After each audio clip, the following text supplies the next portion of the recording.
Have you ever been sharing an idea with somebody and you just think, God, this audience or this person, they're just not getting it. Why are they not getting it when I am presenting this information to them so logically? If you can relate to that, I think you're going to love this section.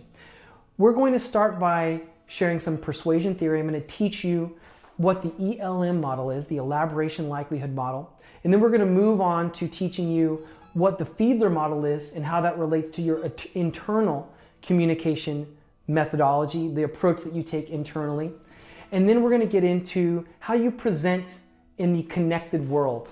How do you take advantage of the fact that like 7.2 billion people have cell phones, or that like 2.5 billion people have smartphones, and probably everybody that you're presenting to has those devices, right?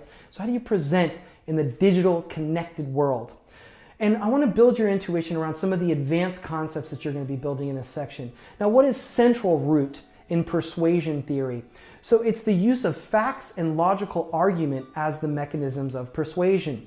So this strategy requires that the audience be both motivated and able to think rationally.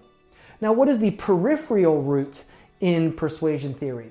So this is the use of external cues, like appeals to authority, emotions, or personality, as mechanisms for persuading an audience that is unmotivated or unable to think rationally. Now, what is task-oriented communication? This is more of an internal communication theory.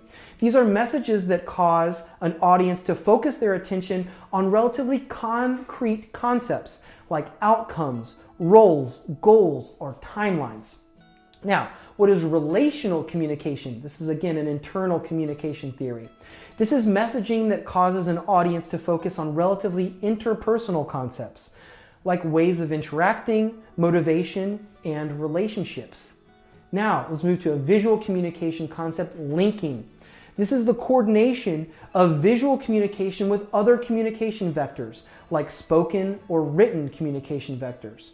So coming up, you're going to learn more about persuasion, then internal communication, and then presenting. And then we're going to actually conclude this section with an event replay that brings all of these concepts together. I encourage you to participate along with me if you're going to take the event and complete 100% of the course so that you can exercise these theories in action.